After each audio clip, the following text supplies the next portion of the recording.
ठीक है, मैं जा रहा हूँ, तुम अपना ख्याल रखना। ठीक है, आप भी ध्यान से जाना।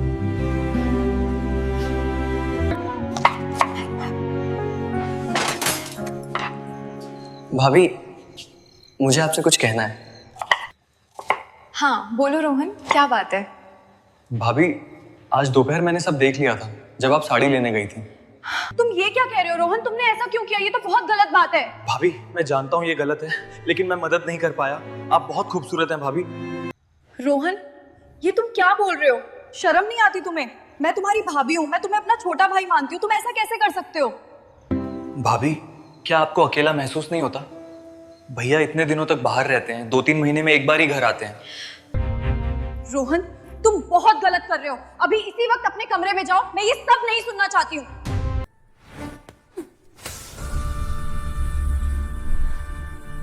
कि तुम पागल हो गए हो? अपने कमरे में जाओ। प्यारे दोस्तों, यह कहानी है एक जवान देवर और उसकी खूबसूरत भाभी की।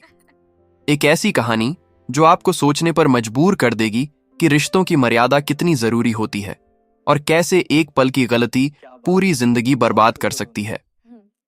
रोहन एक 22 साल का जवान लड़का था। वह कॉलेज में पढ़ता था और अपने बड़े भाई विक्रम के घर में रहता था। विक्रम एक बड़े शहर में इंजीनियर थे और उनकी पोस्टिंग दूसरे शहर में थी। वे महीने में सिर्फ 1-2 बार ही घर आ पाते थे। कभी कभी तो 2-3 महीने भी निकल जाते थे। विक्रम की पत्नी का नाम प्रिया था। 28 साल की खूबसूरत संस्कारी औरत, गोरा रंग, लंबे काले बाल और बड़ी बड़ी आंखें। प्रिया घर संभालती थीं और रोहन का भी ख्याल रखती थी। वह रोहन को अपना छोटा भाई मानती थी और उसके साथ बहुत प्यार से पेश आती थी। लेकिन रोहन के मन में कुछ और ही चल रहा था। पिछले कुछ महीनों से वह अपनी भाभी को गलत नजर से देखने लगा था। उसके मन में गलत ख्याल आने लगे थे और आज जब उसने गलती से अपनी भाभी को साड़ी बदलते हुए देख लिया तो उसके अंदर का जानवर जाग गया। उसने वो कर दिया जो कभी नहीं करना चाहिए था। उसने अपनी भाभी के सामने अपने गंदे इरादे जाहिर कर दिए। उस रात प्रिया सो नहीं पाई। वह बार बार रो रही थी। उसके दिमाग में बहुत सारे सवाल घूम रहे थे। रोहन को मैं हमेशा अपना छोटा भाई मानती थी। उसने ऐसा क्यों किया? क्या मैंने कुछ गलत किया? क्या मेरे कपड़े, मेरा व्यवहार कुछ गलत था? वह खुद को ही कोसने लगी। दूसरी तरफ रोहन अपने कमरे में बैठा सोच रहा था, मैंने ये क्या कर दिया? लेकिन अब तो कह ही दिया।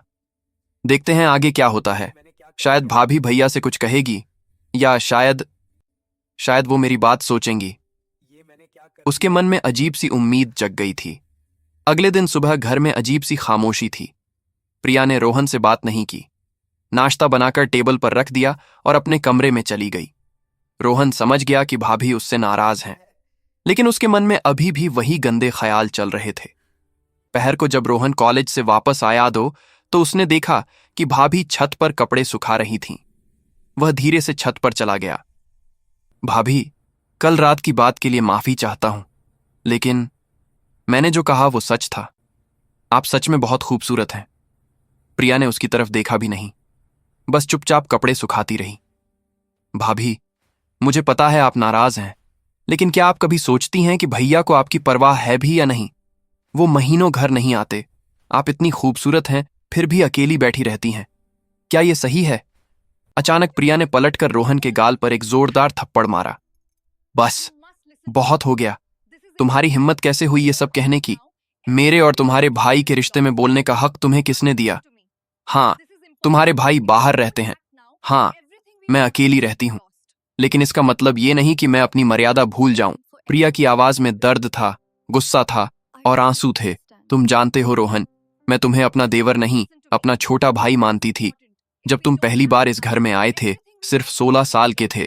मैंने तुम्हें पाला है, खाना खिलाया है, तुम्हारी पढ़ाई में मदद की है, और आज तुम मुझसे ये सब कह रहे हो? शर्म नहीं आती तुम्हें? रोहन का सिर झुक गया।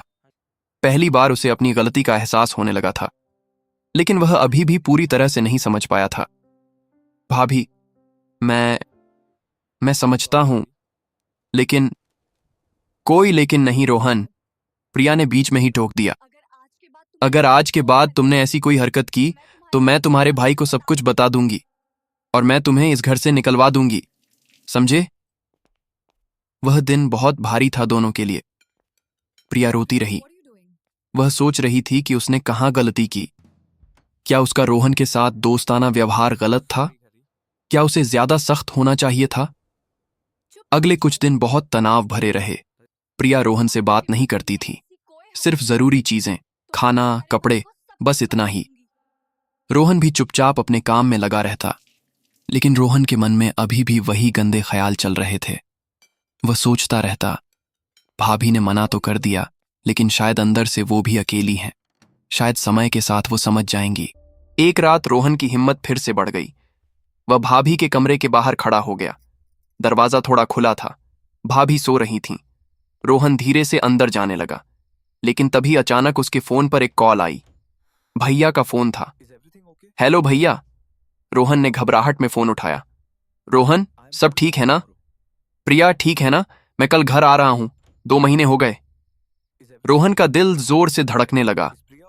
भैया आ रहे हैं। वह तुरंत अपने कमरे में चला गया। अगली शाम विक्रम घर पहुंचे। प्रिया ने उन्हें देखते ही गले लगा लिया और फूट फूट कर रोने लगी। विक्रम घबरा गए। क्या हुआ प्रिया? सब ठीक तो है ना? तुम रो क्यों रही हो?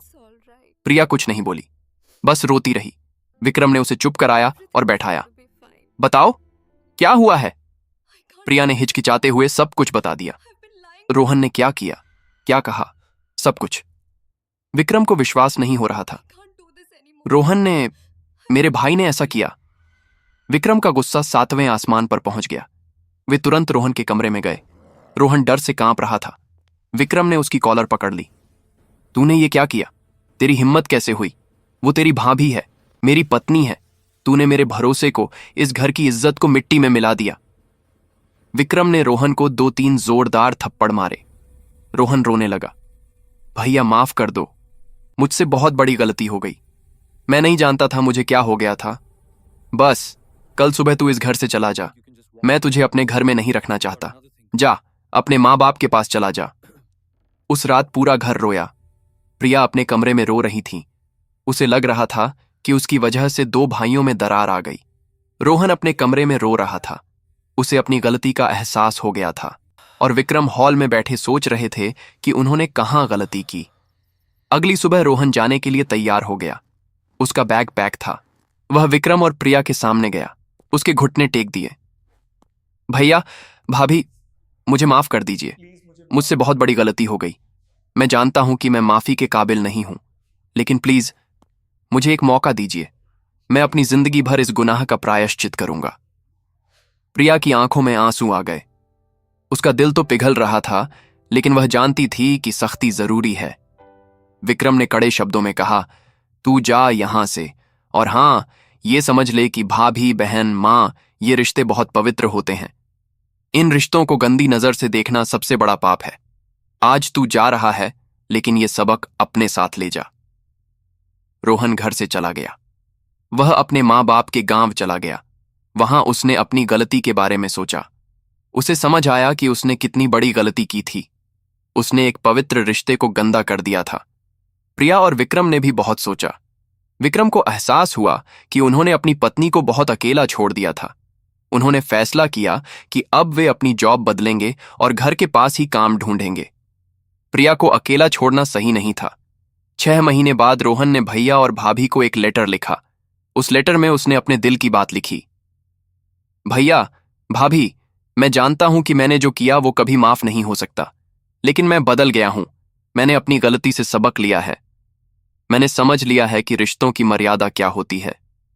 मैं अब शादी करने वाला हूं और मैं अपनी होने वाली पत्नी से वादा करता हूं कि मैं उसे कभी अकेला नहीं छोड़ूंगा। मैं उसका सम्मान करूंगा और मैं अपने घर की हर औरत का सम्मान करूंगा। प्रिया ने वो लेटर पढ़ा तो उसकी आंखों में आंसू आ गए। उसे लगा कि शायद रोहन सच में बदल गया है। विक्रम ने भी सोचा। उन्होंने रोहन को जवाब लिखा, हम तुझे माफ करते हैं, लेकिन यह गलती कभी मत भूलना। और हां, अपनी पत्नी का ख्याल रखना। उसे वो सम्मान देना जो एक पत्नी को मिलना चाहिए। और इस तरह एक गलती जो पूरे परिवार को तोड़ सकती थी, एक सबक बन गई। एक ऐसा सबक जो हमेशा के लिए हर किसी के दिल में बैठ गया। दोस्तों, इस कहानी से हमें बहुत अहम सबक मिलते हैं। पहला सबक, हर रिश्ते की अपनी पवित्रता होती है। माँ, बहन, भाभी, बुआ, मौसी, ये सभी रिश्ते इज्जत और सम्मान के हैं। इन्हें गंदी नजर से देखना सबसे बड़ा पाप है। रोहन ने यह गलती की और पूरी जिंदगी पछताना पड़ा। दूसरा सबक, अगर आप शादीशुदा हैं तो अपनी पत्नी को अकेला मत छोड़िए। विक्रम को अपनी गलती का एहसास हुआ। एक पत्नी को अपने पति का समय, प्यार और सम्मान चाहिए। अगर आप ये नहीं देंगे तो घर में दरारें आने लगती हैं। तीसरा सबक, अगर कोई आपके साथ गलत व्यवहार करे तो चुप मत रहिए। प्रिया ने सही किया जो उसने अपने पति को सब बता दिया। बहुत सी औरतें शर्म की वजह से या घर टूटने के डर से चुप रह जाती हैं, लेकिन चुप रहना सबसे बड़ी गलती है। चौथा सबक, हर गलती को सुधारा जा सकता है। रोहन ने बहुत बड़ी गलती की, लेकिन उसने उससे सीखा, वह बदल गया। तो अगर आपने भी कोई गलती की है तो उससे सीखिए और खुद को बदलिए। याद रखिए दोस्तों, परिवार की नींव सम्मान और मर्यादा पर टिकी होती है। जिस दिन यह सम्मान खत्म हो जाता है, उस दिन परिवार भी खत्म हो जाता है। अपने रिश्तों का सम्मान करें, हर औरत को इज्जत की नजर से देखें और अपने साथी को वो प्यार और समय दें जो उन्हें मिलना चाहिए। दोस्तों, अगर आपको यह कहानी पसंद आई हो तो लाइक जरूर करें, सब्सक्राइब करें और बेल आइकॉन को दबाएं ताकि आप हमारी अगली कहानियां मिस ना करें। कमेंट में बताइए कि आपको यह कहानी कैसी लगी और आपने इससे क्या सीखा। इस वीडियो को अपने दोस्तों और परिवार के साथ शेयर करें। अगली कहानी में मिलेंगे। तब तक के लिए खुश रहें, स्वस्थ रहें और रिश्तों का सम्मान करें। धन्यवाद।